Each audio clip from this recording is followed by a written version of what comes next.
Commonwealth 911, where's your emergency? My friend just overdosed. Hey, you gotta wake up, man. You gotta wake up. You cannot die. Hey, dude, what are you on? I lost my kids. I lost my wife at the time. I mean, I lost everything. She just OD'd. Yeah. It's going on too much. So this is an epidemic caused by overprescribing. Millions of Americans are addicted. Thousands are losing their lives to overdoses every year. I'd like to see the doctors and anybody else involved in these kickback schemes and whatever, the drug reps, all of them. I'd love to see them all go to jail. She's breathing. Come on, baby. She's breathing. How many more people have to die before this is shut down?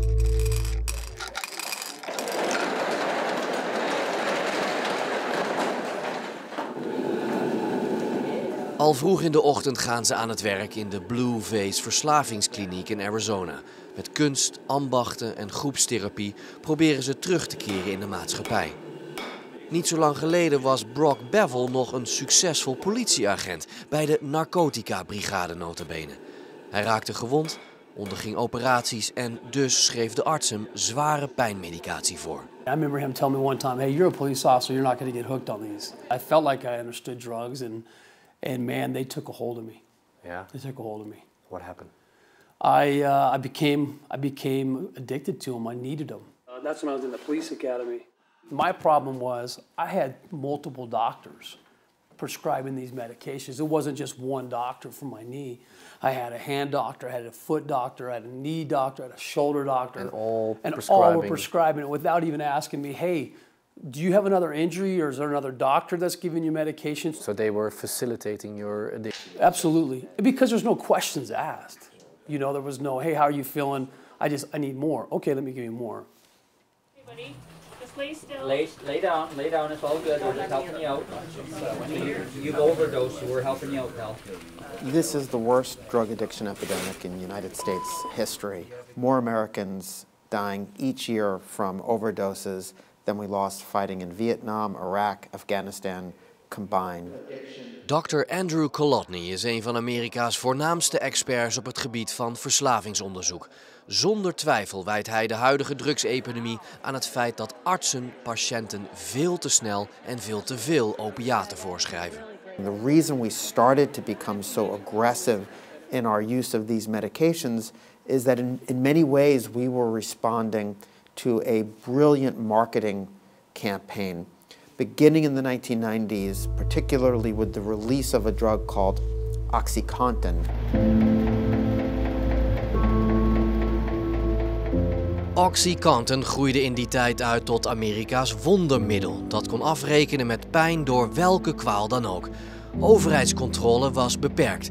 En met reclames en promotiefilmpjes, inclusief betaalde doktoren, wist producent Purdue Pharma iedereen om de tuin te leiden. They do not have serious medical side effects, and so these drugs, which I repeat are our best, strongest pain medications, should be used much more than they are for patients in pain. We were hearing it from our professional societies, from our hospitals, from our state medical boards. From every different direction, we were hearing that if you're an enlightened doctor, you'll be different from those stingy, puritanical doctors of the past that were letting people suffer needlessly. You'll understand that opioids are a gift from Mother Nature and should be used much more. And as we responded to this campaign and as the prescribing went up, it led to a public health catastrophe. Dit jaar bekende Purdue Pharma schuld aan decennia lange misleiding en schikte de zaak voor €500 miljoen. Maar in het geval van dit bedrijf, Insys Therapeutics, zouden wel eens voor het eerst mensen de gevangenis kunnen ingaan. Breaking news at 11, the former head of a Valley pharmaceutical company is facing several federal charges.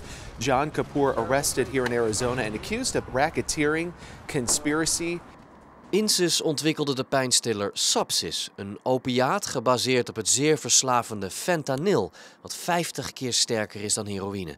Het mag daarom alleen maar worden voorgeschreven aan kankerpatiënten met ondraaglijke pijnen. Maar a majority of the patients did not have cancer, so let alone breakthrough cancer pain. So they were not, they would not be approved for this medication. So they had to find a way to get the insurance companies to actually pay for this medication. And the way to do that was to lie and say they had cancer. En dat, zegt Paddy Nixon, was haar taak. Op een geheime afdeling van INSIS moest zij verzekeraars bellen, zich voordoen als een arts van een patiënt die geen kanker had, maar ze overtuigen dat dat wel zo was en subsidies nodig was, zodat de verzekering tienduizenden euro's per maand zou betalen voor dat middel. Every chart that I got approved, I wondered whose hands that was going in. I knew their name, I knew where they lived. Because what are the consequences if you take that medicine and it's actually not meant for you? Well, death.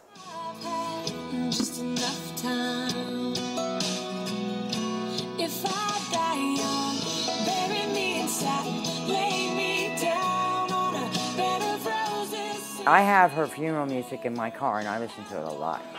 It's called If I Die Young. It's really, if you listen to it, the lyrics are very pointed towards Sarah. I mean, it's like kind of like her story. Het gezin Faller verloor vorig jaar hun 32-jarige dochter en zus Sarah. De oorzaak? Een overdosis subsis. We never got to see her walk down the aisle. And on her wedding day, we went to the grave. And on her birthday, we go to the grave. Because that's where she is. Ook Sarah was helemaal geen kankerpatiënt, maar ze had ooit rug- en nekklachten overgehouden aan een auto-ongeluk. Bij een doktersbezoek had de arts een INSIS-vertegenwoordiger in de spreekkamer. I've never seen a drug rep meet with a patient. That's not even allowed. It's a drug rep just, should never be in a doctor's office, right? And then I looked up what fentanyl was. I'd never heard of fentanyl before. Because your daughter didn't have any cancer. Right. And my daughter didn't have cancer, so why was she taking this? What do you think of those people? I don't think much. All for money? How much does a life cost? How much is it worth? Well, to me, it was worth more. I think INSIS got $250,000 over the period that she took it. I personally think $250,000, that's what you think her life was worth? Because it was worth a whole heck of a lot more to us. It was hard to live with. It was hard to sleep at night. It was hard to know that I was making so much money with doing this and hurting people. Paddy Nixon voelde zich zo schuldig dat ze ontslag nam bij INSIS en een klokkenluider werd. I feel horrible about it, you know. That's why I'm doing this. That's why I'm speaking out. That's why I left the company. That's why I'm working with the authorities, because it's just not right.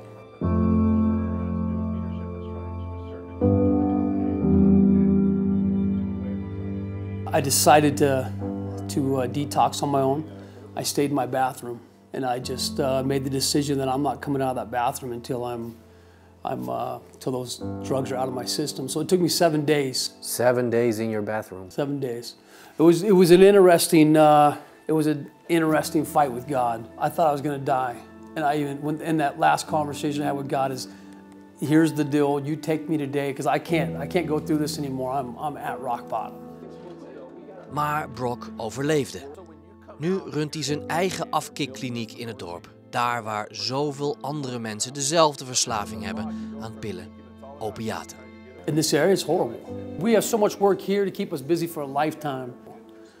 It's an epidemic. Dr. Kolodny reist nu heel Amerika door en adviseert gemeenschappen over de risico's van opiatenverslaving. Nu de industrie in eigen land zo onder druk is komen te staan, heeft hij een waarschuwing voor Nederland. The prescribing is now beginning to come down a bit as the medical community starts to learn that we were duped. What we're seeing the pharmaceutical companies do is a stepped up campaign to increase prescribing of narcotics elsewhere. And in Europe? Yes, and in Europe with great effect. In the past decade, in Western and Central Europe, prescribing for opioids has gone up pretty quickly. Still nowhere on the level of where we are in the United States, but the trend is frightening. It's going up quickly, and if it continues going up, I am very worried that you may wind up following in our footsteps.